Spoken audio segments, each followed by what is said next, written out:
Bine ați venit, dragilor! Sau bine ați revenit pe canalul meu de YouTube Ghidare Divină. Am pregătit pentru voi o etalare specială pentru ziua de vineri, în care sărbătorim o sărbătoare foarte mare, și anume Buna Vestire, pe data de 25 martie. Este o zi cunoscută în popor ca și ziua cucului și este praznicul în amintirea zilei în care Sfântul Arhanghel Gabriel a vestit Sfintei Fecioare că îl va naște pe Fiul lui Dumnezeu. Este prima sărbătoare închinată Maicii Domnului. Aș vrea să vă împărtășesc acum cu voi câteva tradiții și obiceiuri de această minunată sărbătoare. O superstiție: în ziua de Buna Vestire se spune că este bine să se pună îngerilor în pragul casei sare și pâine pentru hrană, pentru că această zi aduce mereu creștinilor o veste minunată. Este foarte important ca în această zi oamenii să nu se certe. Se spune că cei care se ceartă vor avea necazuri tot anul. O altă tradiție din buni, se spune că de Buna Vestire nu este bine să ieșim din casă flămânzi. Este cumva obligatoriu să mâncăm bine, să nu avem deloc senzația de foame atunci când ieșim din casă. Dragilor, pentru această minunată sărbătoare am pregătit pentru voi două variante cu Arhanghelul Gabriel, două mesaje, dacă pot spune așa, el fiind vestitorul nostru drag, ce ne aduce vești bune. Am pentru voi și un îngeraj. Arhanghelul Gabriel mai este cunoscut, sau mă rog, din tarotul cu îngeri, este reprezentat de împărăteasa, da? Împărăteasa care reprezintă graviditate, fertilitate pentru doamne, domnișoare. Avem varianta 1 din care puteți alege și varianta numărul 2. Timpul pentru fiecare variantă va fi descris în cadrul acestui videoclip. În speranța că ați ales, dragilor, vor rămâne alături de mine cei care au ales varianta numărul 1. Bine ați venit, dragii mei, cei care ați ales varianta numărul 1. Haideți să vedem, am pregătit pentru voi cărțile lui Metatron, Arhanghelului Metatron. Haideți să vedem ce mesaj are pentru noi în această săptămână.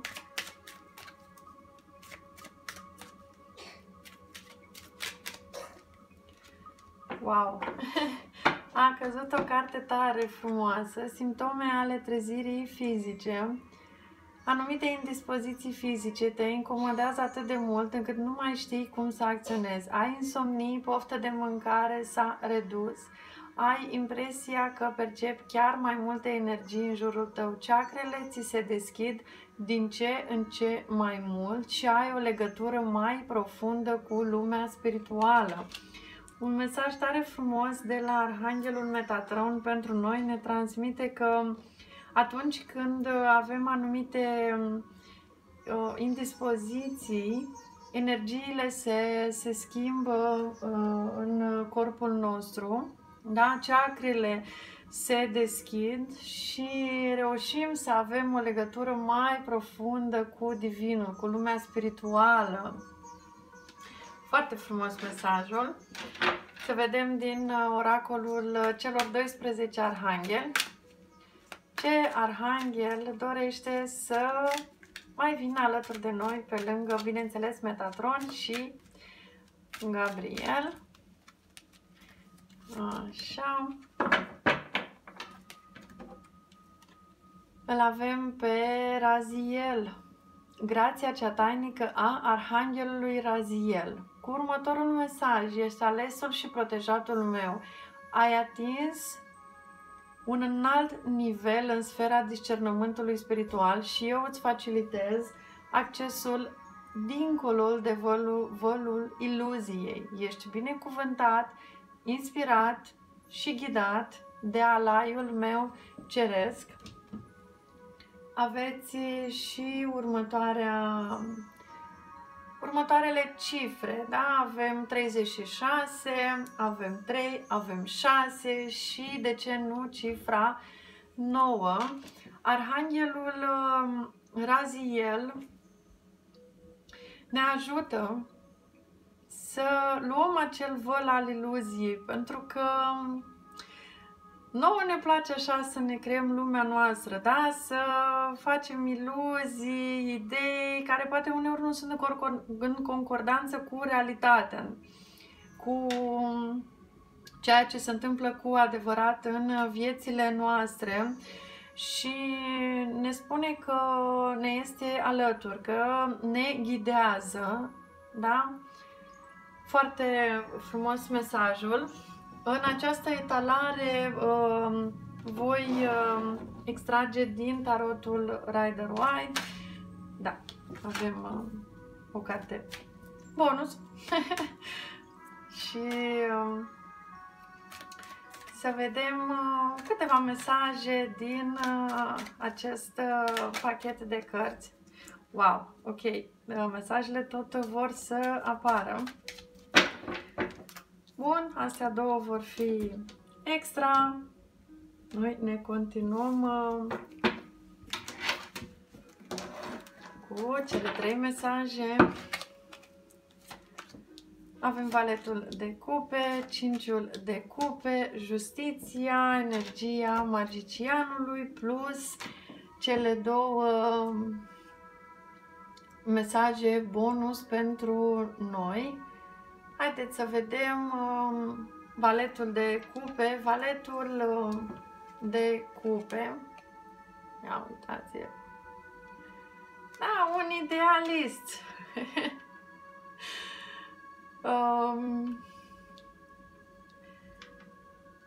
Ce crede așa într-o lume plină de romantism. Aș putea spune puțină naivitate, da, cumva acest valet de cupe visează cu ochii deschiși la o lume mai bună.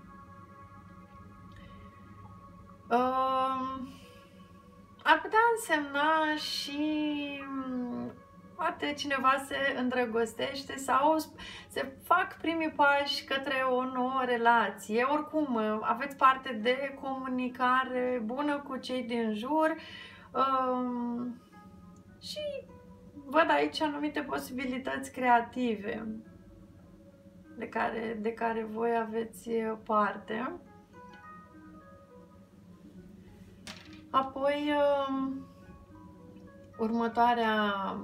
următoarea carte, avem 5-ul de cupe. 5-ul de cupe este o carte a regretelor. După cum bine vedeți, stă cam trist acest om, ca și cum ați pierdut totul, regretați, ca și cum nu reușiți să vedeți nimic pozitiv din situația în care vă aflați. Această carte, în general, așa, semnifică anumite regrete, o stare generală, poate supărare, poate aveți anumite pierderi, Cifra 5 simbolizează schimbare, independență, iar cupele, sentimente, emoții. Avem cartea Justiția, da? Arcana majoră numărul 11. Justiția vine să ne transmită următorul mesaj. Primim ceea ce merităm. Această carte semnifică dreptatea, adevărul și faptul că putem lua controlul sau avem controlul în cazul unei situații nedrepte sau în care simțim că am fost nedreptățiți. Poate dreptate în sensul de karmă, da? Dacă vorbim de dreptatea divină, da? Este o carte a responsabilităților. Haideți să vedem și cele două cărți care au căzut ca și bonus. Avem iar o arcană majoră, da? Avem cumpătarea sau echilibru, temperanța cu alte denumiri în tarot. Ne transmite cumva că avem nevoie de stabilitate în viața noastră.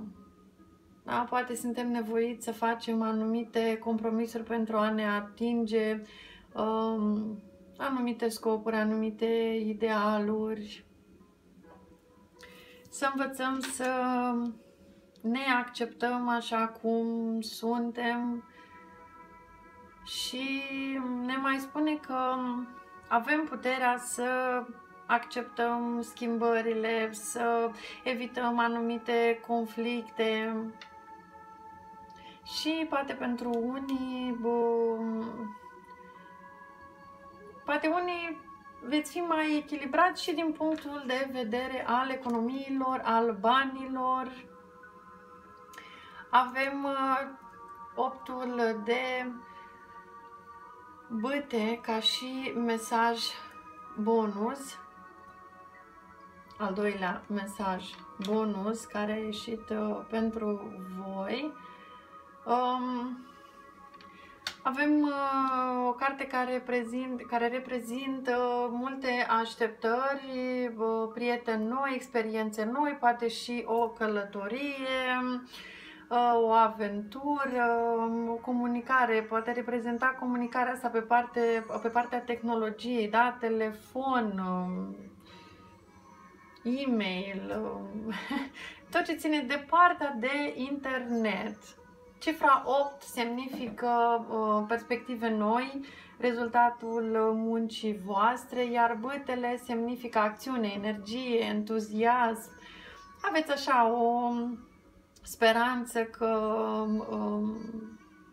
veți avea parte de un sfârșit fericit la ceea ce v-ați propus.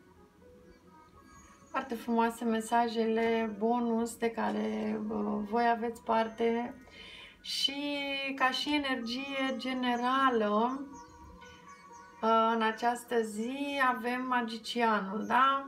Magicianul reprezintă potențialul nostru de a realiza, de a primi tot ceea ce noi ne propunem și ne dorim în viață. Avem la îndemână absolut totul, da? Ne putem folosi de absolut tot pentru a obține. Magicianul este și un bun manipulator, dar are și încredere în sine, da? Își poate crea propriul destin, propria viață. Este o carte a posibilităților. Știm exact ceea ce vrem, ceea ce ne dorim și nu ne lăsăm bătuți. Foarte frumoase cărțile și energia generală. Haideți să vedem și cărțile acestea din Rugăciuni către îngeri a lui Kyle Gray. Avem echilibrul încă o dată. Vă mulțumesc, îngerilor, pentru că îmi aduceți viața în echilibru. Dragilor, poate aveți nevoie de un pic de cumpătare, da? Poate trebuie să cântăriți anumite lucruri, să vedeți avantaje, dezavantaje, da? Acea listuță pro and cons, da? Pro și contra din mesajele vieții. A ieșit, mă descoper cine sunt eu cu adevărat, cu următorul mesaj. Astăzi descoper bogățiile ce sunt înăuntrul meu. Sunt conștientă de sinele meu superior. Mă văd ca o ființă nelimitată și rămân uimită în fața frumuseții din viața mea. Recunosc posibilitățile ce sunt disponibile pentru mine ca o ființă de lumină. Astăzi învăț cine sunt cu adevărat și îmi recunosc divinul din mine. Un mesaj extraordinar de frumos și de profund. Avem aici o afirmație foarte frumoasă. Când mă focusez pe lumina mea interioară, văd lumea prin lentilele iubirii. Foarte frumoasă această afirmație, poate unii dintre voi rezonați, o puteți scrie undeva, să o vizualizați. Din terapia cu îngerea lui Doreen Virtue v-a ieșit, wow, chakra coroană, cu următorul mesaj: să avem atenția către ideile noastre, pentru că ele sunt mesaje de la ghizii noștri divini și ne sunt trimiși ca răspunsuri la rugăciunile noastre. Foarte frumos acest mesaj din partea îngerilor, absolut minunat. V-au ieșit două cărți, două mesaje din partea Arhanghelului Gabriel. Haideți să le vedem pe rând. Avem recunoștința. Atragi mai multe binecuvântări atunci când le apreciezi pe cele din prezent. Da, dragilor, ar fi frumos să practicăm recunoștința în fiecare zi, ar fi frumos să conștientizăm binecuvântările de care avem parte în fiecare zi, pentru că ele sunt. Ați putea practica recunoștința, este și un program, da, de a face recunoștință, de a scrie de fapt tot ceea ce considerați că au fost binecuvântări pe parcursul zilei, da, timp de 21 de zile. Foarte frumos. Și următorul mesaj: naștere, ceva nou precum un bebeluș, o idee, vești bune sau un nou proiect captivant prinde viață în tine și în jurul tău. Păi nu e Arhanghelul Gabriel cel care a vestit nașterea Domnului nostru Iisus? Ia uitați ce mesaj frumos ne transmite. Da? Poate unii dintre voi veți avea parte de acea minunată veste că veți avea un bebeluș. Alții poate aveți în plan anumite idei, un nou proiect și totul prinde viață în jurul vostru și pentru voi vin doar vești minunate. Doamne, ce mesaje frumoase aveți, dragilor, să vă fie de folos. Vă mulțumesc că îmi sunteți alături, vă pup și vă îmbrățișez cu mult, mult drag. Bine ați venit, dragii mei, cei care ați ales varianta numărul 2. Astăzi voi lua oracolul secret al lui Metatron, să vedem pentru această zi și această sărbătoare atât de frumoasă un mesaj din partea acestui minunat arhanghel. A și sărit o carte, avem cartea telepatie. Nu ai întotdeauna nevoie de cuvinte pentru a te face înțeles, deoarece ești aptă să comunici prin telepatie cu oamenii din jur și mai ales cu o anumită persoană. Ți se va cere în curând ajutor într-o situație specială. Dacă ați rezonat cu mesajul, atunci poate știți că noi toți suntem interconectați și da, telepatia chiar funcționează, să știți, chiar face parte din viața noastră de zi cu zi. Nu vi s-a întâmplat niciodată, nu știu, să vă gândiți la o anumită persoană și să vă dea mesaj sau să vă sune sau pur și simplu să vă întâlniți pe stradă? Este și aceasta o formă de telepatie, da? Foarte frumos mesajul din partea lui Metatron. Să vedem acum ce alt arhanghel mai vrea să ne transmită un mesaj în această zi.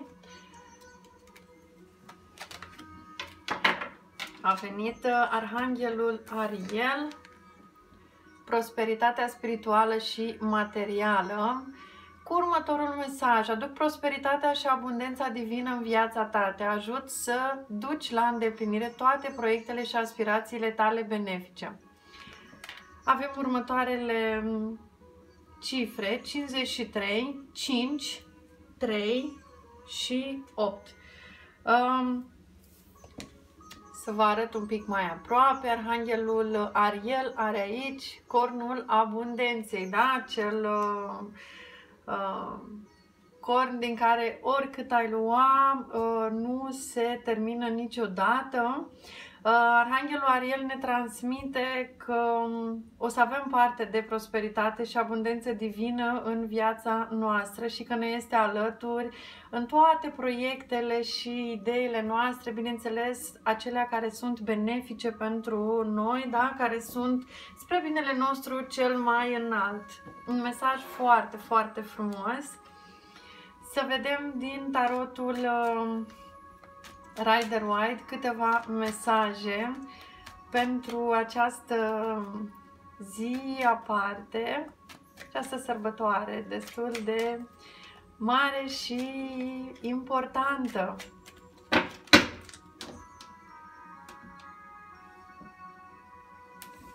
Așa.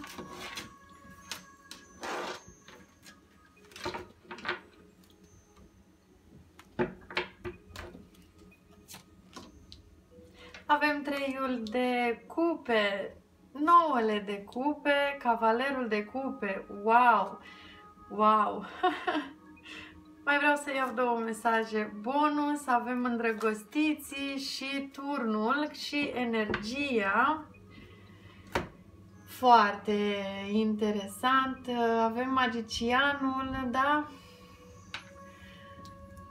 Vă spun imediat de ce am zis foarte interesant, pentru că magicianul a căzut și ca și energie generală și la varianta numărul 1, da? Foarte interesant. Da, este o energie, să înțeleg, generală pentru această zi. Dragilor, cei de la varianta 2, prima carte, da? Avem treiul de cupe. Treiul de cupe este o carte a distracției, după cum se vede, a celebrării.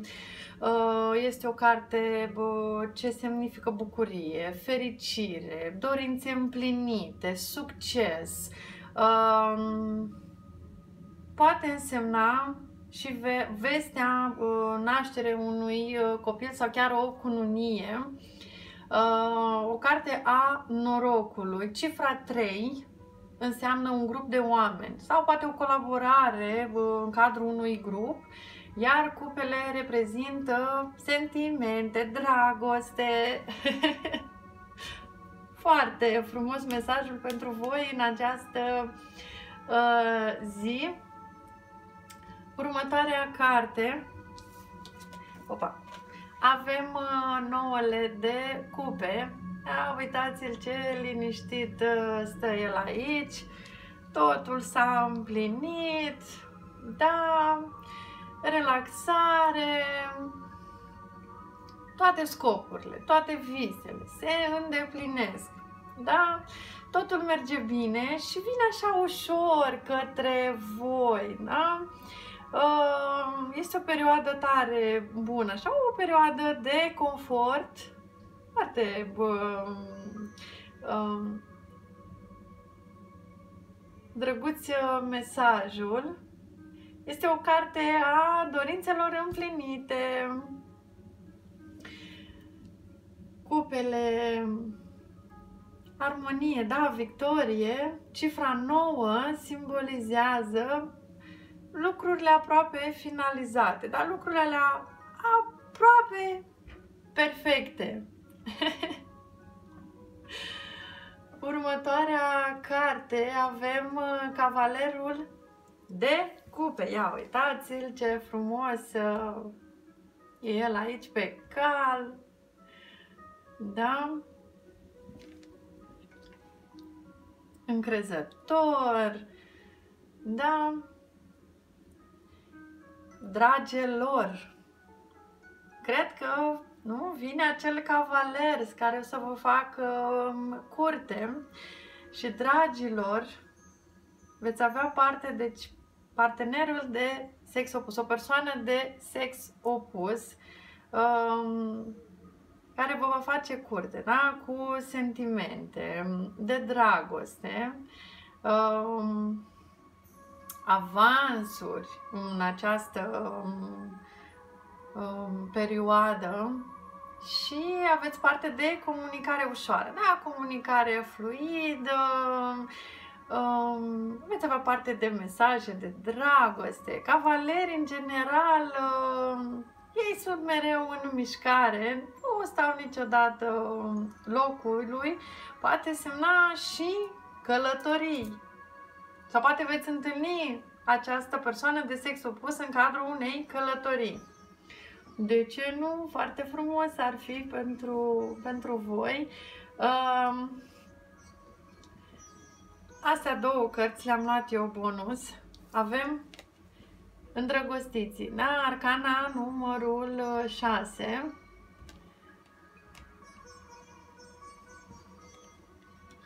Îndrăgostiții reprezintă dragoste, uniune, dar și nevoia de a alege între inimă și cugetare. Pentru că de cele mai multe ori ne este greu să facem această alegere și poate implica și o decizie mai aparte, mai complicată, da? Pentru că e nevoie să vă găsiți un echilibru pentru această alegere. Poate veți avea parte de o decizie mai grea. Dragilor, poate veți alege între doi. De ce nu?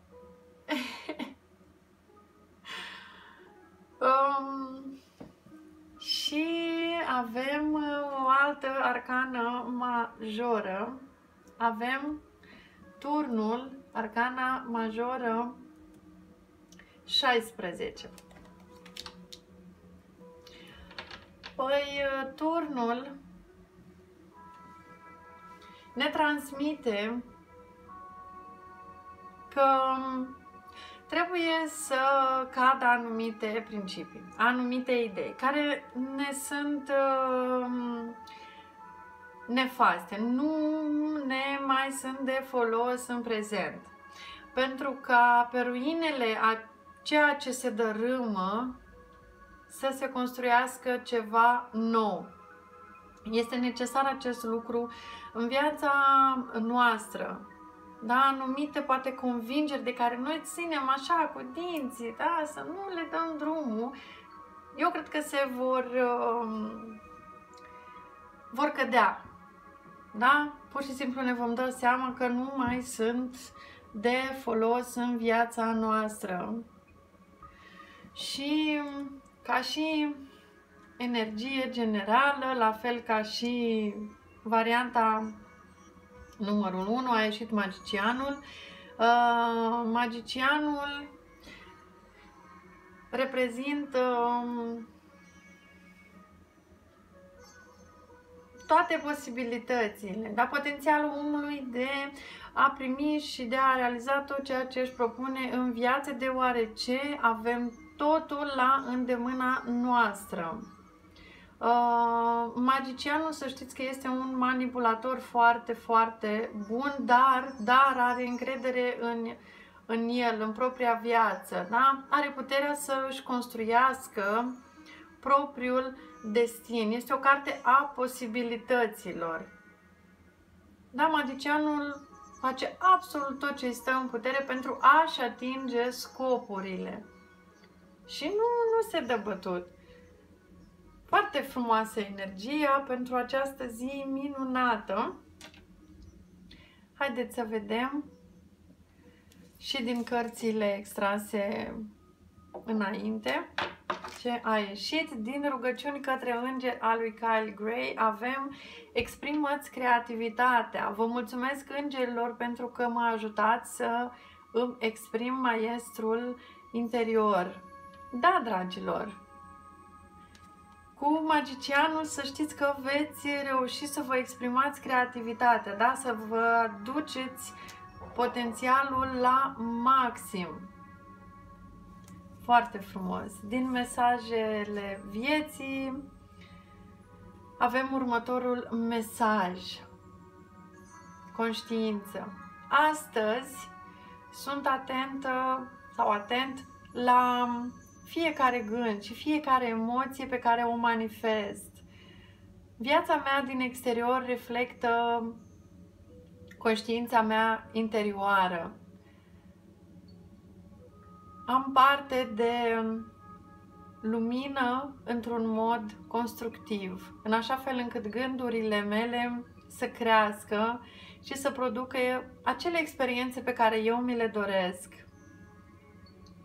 Sunt conștientă de ceea ce creez în acest univers și devin o expresie a luminii divine. Absolut minunat acest mesaj pentru voi, care ne îndeamnă să fim mai prezenți, da? Să realizăm, să fim conștienți de acele gânduri, cuvinte, acțiuni pe care noi le manifestăm zi de zi și să alegem să creăm lumină. Avem următoarea afirmație. Wow, ce frumos!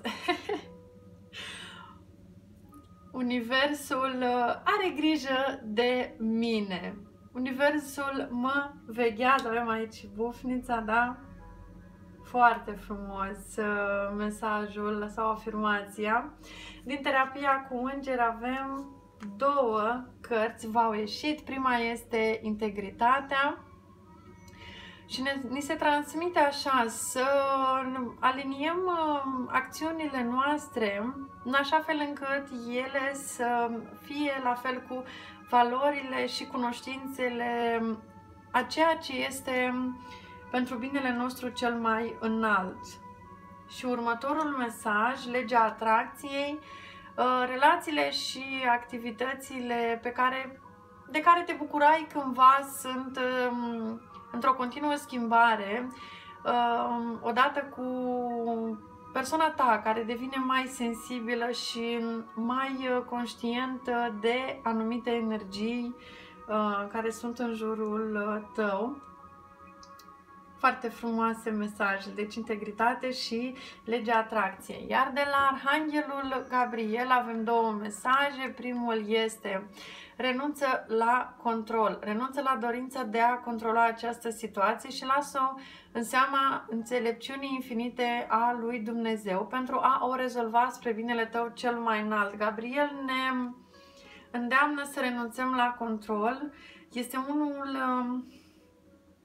una dintre acele dependențe de care nici nu ne dăm seama că există în viața noastră și ne îndeamnă să, atunci când nu știm cum să procedăm, sau ne aflăm în cadrul unei situații neplăcute în care, bineînțeles, pierdem controlul și ne l-am dorit să fim noi, da, la cârma acelei situații, să lăsăm în seama divinității. Și următorul mesaj: ascultă glasul iubirii. Nu permite fricii să te îndepărteze de misiunea ta divină. Da, mesajele lui Gabriel pentru noi, pentru această variantă, să știți că sunt legate, pentru că atunci când renunțăm la control, ne putem asculta glasul iubirii, da? Putem să lăsăm deoparte acele frici și să auzim ceea ce ne transmite Divinul, da? Mesajele pe care Dumnezeu și îngerii le au pentru noi. Foarte frumoase mesajele, foarte profunde. Mă bucur foarte mult, dragilor, că au ieșit aceste mesaje pentru voi. Sper să vă fie de folos. Vă mulțumesc din suflet că îmi sunteți alături. Să aveți o zi divină. Vă pup și vă îmbrățișez cu mult, mult drag.